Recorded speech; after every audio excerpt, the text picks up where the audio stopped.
आपको सिर्फ इतना कहना है कोर्ट में कि राकेश गुप्ता को रणवीर ने नहीं बल्कि उस आदमी ने मारा था जो गवाही देने आया था, यानी राकेश गुप्ता का दोस्त चंदन।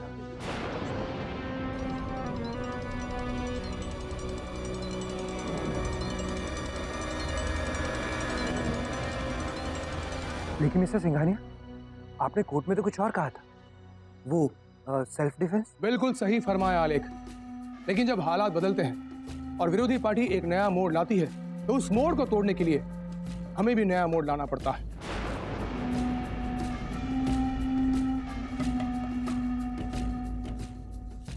जब अदालत में मैं अपनी सबसे अहम गवाह यानी साधना जी को पेश करूंगा तो साधना जी के जरिए मैं इस केस का पूरा चेहरा बदल दूंगा और साधना जी कोर्ट में यही कहेंगी कि राकेश गुप्ता को रणवीर ने नहीं बल्कि उसके साथी चंदर ने मारा था। राइट साधना जी?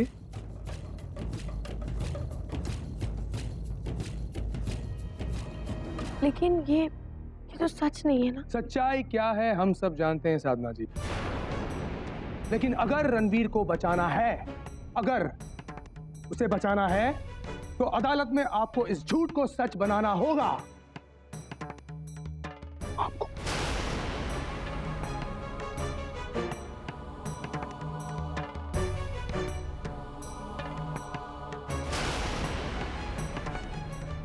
ऐसे क्या देख रही हो साधना? हमें रणवीर को हर हाल में बचाना है और मिस्टर सिंघानिया के पास सिर्फ एक ही रास्ता बचा है। अगर रणवीर को मुसीबत से बाहर निकालना है तो हमें उनके बताए हुए कदम पर चलना पड़ेगा। हाँ साधना बेटा, जैसा मिस्टर सिंघानिया कह रहे हैं हमें बिल्कुल वैसा ही करना होगा। हमारे पास और कोई रास्ता बचा ही नहीं है।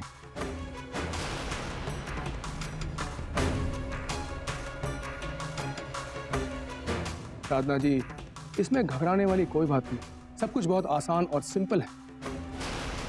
कोर्ट में आकर उस चंदर ने भी तो झूठ बोला ही था ना कि वो लोग रास्ता भटक गए थे और राकेश गुप्ता ने आपसे बाहर निकलने का रास्ता पूछा था। इस वक्त झूठ था कि नहीं? फिर भी सबने मान लिया। देखिए, आपको कुछ नहीं करना है, आपको क्या करना है, कैसे बोलना है, मैं सब बता दूंगा। जैसे ही इल्जाम उस चंदर पर आएगा वो घबरा जाएगा और घबराहट में वो कोई ना कोई गलती जरूर करेगा, कोई ऐसी बात जरूर कहेगा जो उसके अपने बयान के खिलाफ होगी। बस एक बार वो अपने बयान से चूक जाए, फिर मैं उसकी गवाही को तोड़ दूंगा।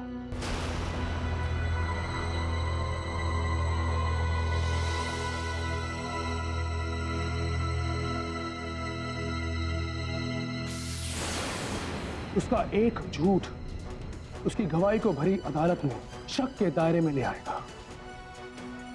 उसकी गवाही को मैं नल एंड वॉइड करवा दूंगा और अदालत को वही मानना होगा जो आप कहेंगी साधना जी।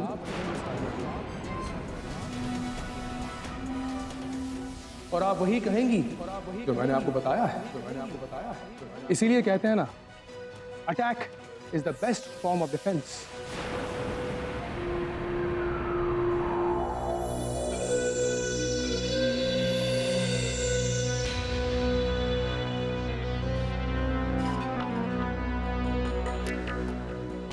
अब ऐसा भूचाल आएगा कि आपके पैरों तले जमीन खिसक जाएगी। निष्ठा वासुदेव।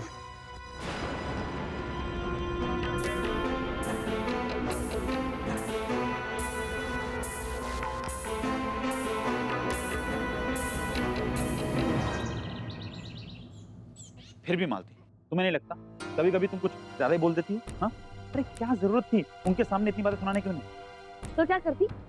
चुपचाप उनका ये खेल तमाशा देखती रहती मैं। एक तो हमेशा हमें और हमारे बच्चे को यूं ही छोड़कर अपनी बेटी और दामाद के पीछे भागते रहते हैं।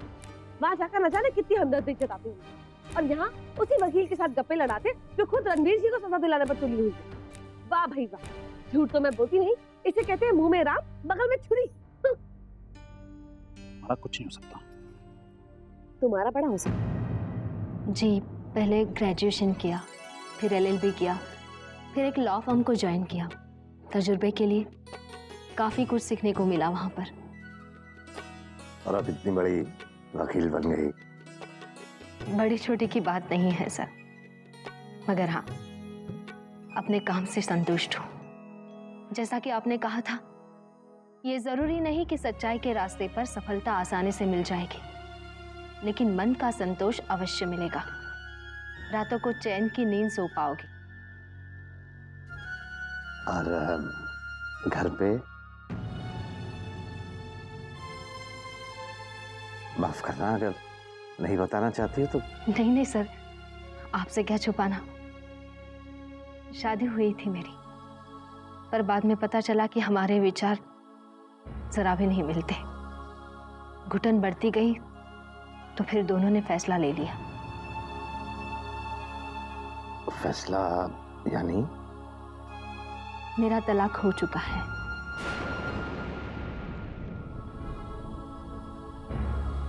जीने के सिद्धांत ही अलग थे। मैं सच और इंसाफ के पक्ष में थी और वो सच्चाई के रास्ते को अपनाना ही नहीं चाहते थे। फिर बस राहें अलग हो गई। और क्या, मैं और मेरा बच्चा खुश है अपनी जिंदगी में। माफ करना, बस अनजाने में ही ये सवाल कर बैठा। नहीं सर, मैं ठीक हूं। और फिर जब फैसला सही हो तो पछतावा कैसा।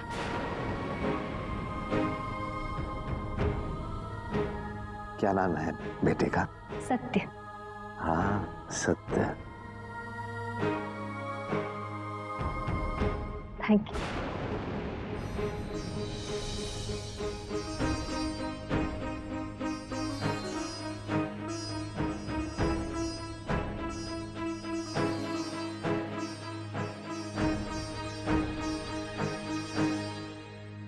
माफ करना बेटा, किस सच्चाई की बात कर रही हो तुम?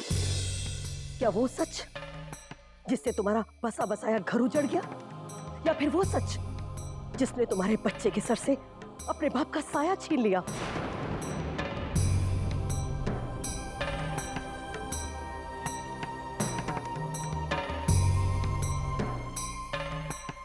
कौशल्या जी, कौशल्या जी, आप ये क्या कह रही? सत्य के नाम पर तुम अपना जीवन तो बर्बाद कर चुकी हो, और अब क्या मेरी बेटी का घर संसार बर्बाद करने पर तुली हो तुम?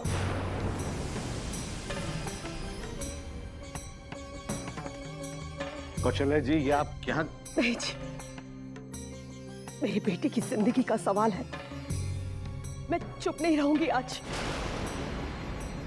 ये कौन सी सच्चाई है, कैसा इंसाफ है ये, जहां एक मासूम आदमी अपनी भाभी को बचाने के जुर्म में सजा काट रहा है? नहीं, अगर यही सच्चाई है, यही इंसाफ है, तो लानत है ऐसी सच्चाई पर। कौशल्या जी, ये अपना हम काम कर रहे हैं। नहीं सर, एक तरह से ये सही है। मुझे जरा भी बुरा नहीं लगा मिसेस शर्मा। आपके गुस्से में बेटी का प्यार है, उसकी शादीशुदा जिंदगी के भविष्य की फिक्र है, मैं समझ सकती हूँ। लेकिन एक सत्य ये भी है कि जिस तरह आपकी नजर में आपका दामाद गलत नहीं है, उस तरह मेरा भी ये मानना है कि मैं गलत नहीं हूँ। जो कुछ करती हूँ सच की कसौटी पर परख लेती हूँ। इसलिए मेरा विश्वास कहता है कि हर हाल में मुझे मेरा कर्तव्य निभाना है। मैं तो बस सर को ये किताब देने आई थी। अगर अनजाने में आपकी भावनाओं को ठेस पहुंचाई हो तो मुझे माफ कर दीजिए। चलती हूँ।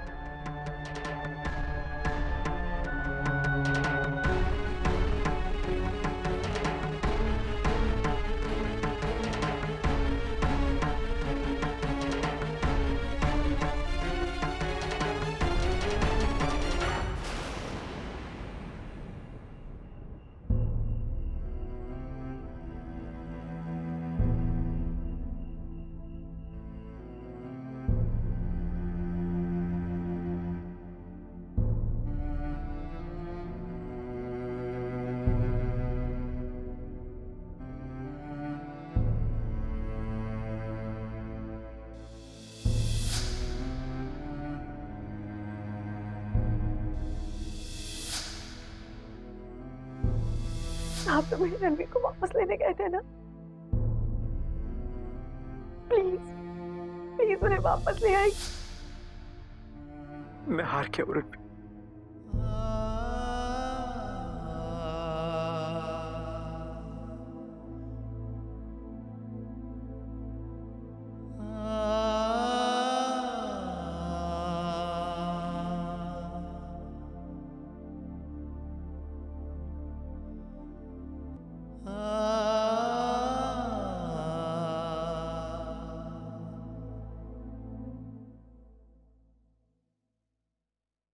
आलिक जी, ईश्वर ने चाहा तो सब बहुत जल्दी ठीक हो जाएगा।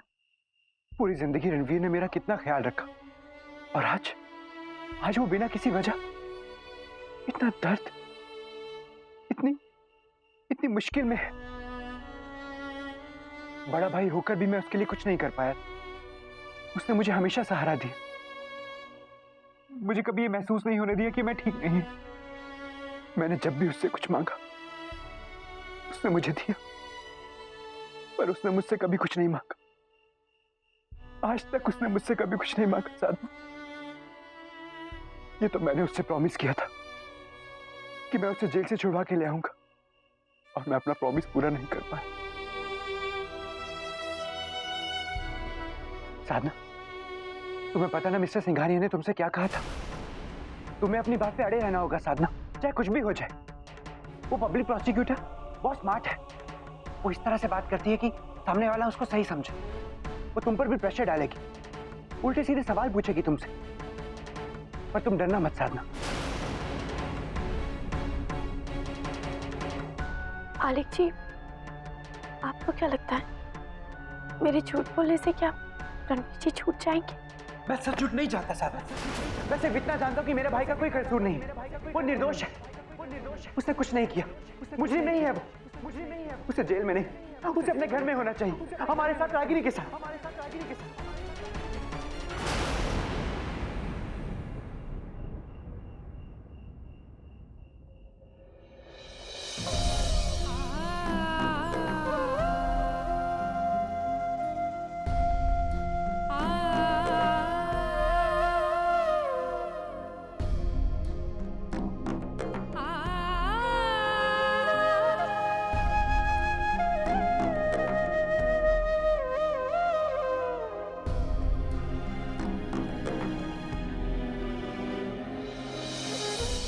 क्या हुआ वसु? इतनी रात गए तुम यहाँ?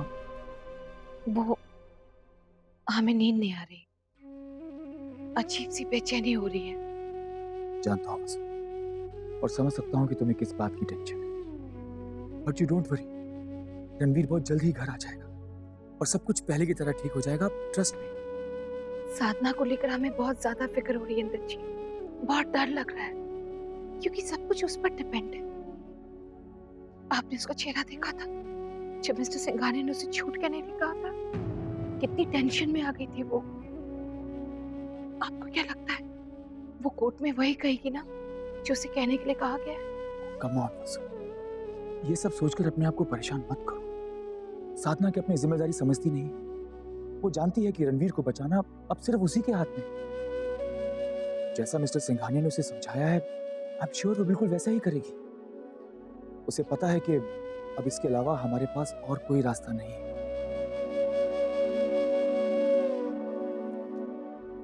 हाँ, उसे पता तो है कि रणवीर की रिहाई के लिए बस यही एक तरीका है, लेकिन वो जरूर करेगी ना उसके लिए ऐसा। ऑफ कोर्स वसु, अब ये सब सोच सोचकर अपने आप को और दुखी और परेशान मत करो। चलो सो जाओ, रात भी काफी हो गई।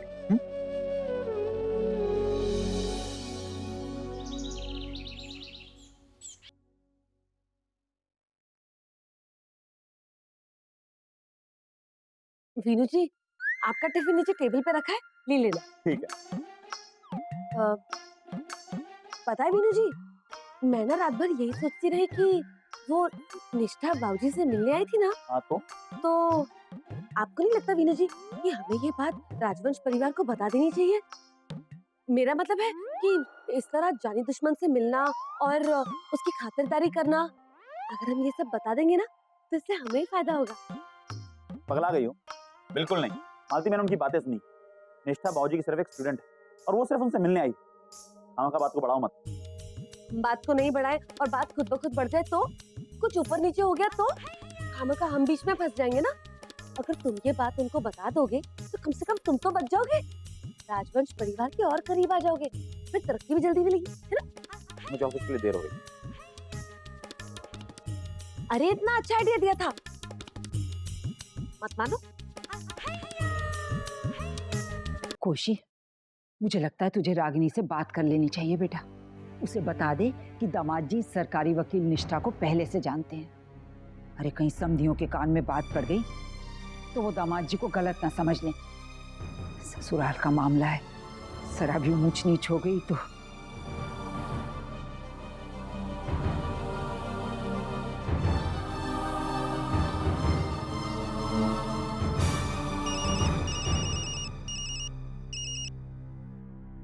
हेलो रागिनी बेटा, कैसी है तू? मैं ठीक हूँ माँ। भैया भाभी, मुन्ना कैसा है? वो दोनों ठीक है और मुन्ना भी ठीक है। खुशी, असल बात तो बता। रुको ना माँ, एकदम से कैसे कह दूँ, चौंक जाएगी बेचारी। हाँ रागिनी बेटा, वो मुकदमे के बारे में पूछना था। कोशिश तो जारी है ना? जी माँ, लग तो रहा है कि इस बार सब कुछ ठीक हो जाएगा। और जो हमारे वकील साहब है ना, उन्होंने भी केस को सुलझाने का उपाय ढूंढ लिया है। ये तो बहुत ही अच्छी बात है। और उन्होंने ये भी कहा है कि अगर साधना उनके मुताबिक कोर्ट में गवाही दे देगी तो रणवीर बहुत आसानी से छूट जाएंगे।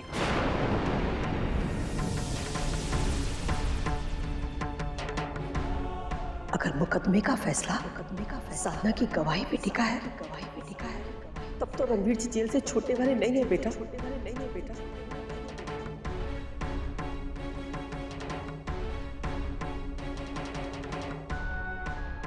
मतलब साधना पर भरोसा करना ठीक नहीं है। नहीं माँ, ऐसा कुछ भी नहीं है। मैं जानती हूँ ना, और वैसे भी साधना तो खुद चाहती है कि जल्द से जल्द रणवीर इस मुसीबत से बाहर निकल आए। वो रणवीर से मिलने भी गई थी माँ। मैं जानती हूँ मेरी बहन को, वो रणवीर के खिलाफ कभी गवाही नहीं देगी। ईश्वर से यही प्रार्थना करती हूँ कि तेरा विश्वास सही निकले। माँ, मैं उस पर और बोझ नहीं डालना चाहती। माँ बनने वाली है वो। अच्छा रागिनी बेटा, फोन रखती हूँ, अपना ख्याल रखना। जी माँ, बाय।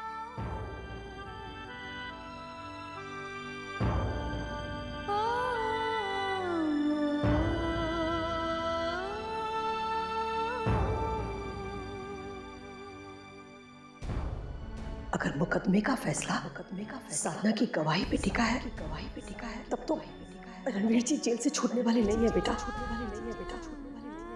साधना पर भरोसा करना ठीक नहीं है। इस कहानी की सबसे अहम पात्र तो आप ही हैं और अदालत को वही मानना होगा जो आप कहेंगी साधना जी।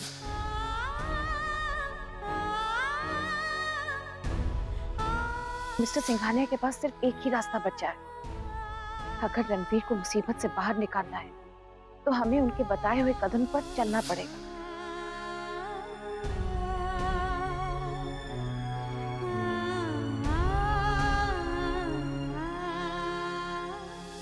आप क्यों उदास हो गई जीजी? साधना, तुम्हें वो परी वाली फ्रॉक याद है जो सदर बाजार में हमने देखी थी?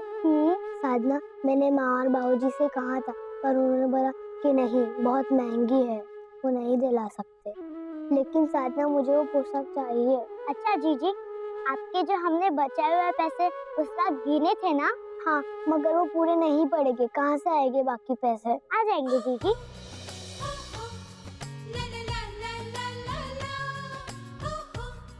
मेरे पास ये पैसे हैं, इनको मिला दो तो परी वाली पोशाक के दाम चुकते हो जाएंगे।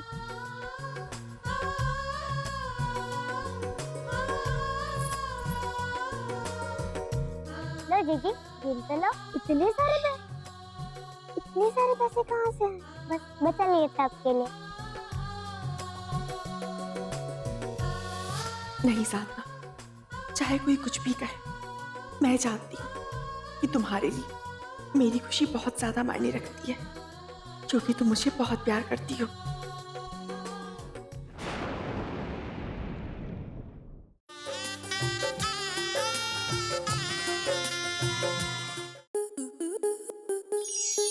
स्टार प्लस के ऐसे ही और बेहतरीन लम्हे देखने के लिए सब्सक्राइब करें हमारे YouTube चैनल को।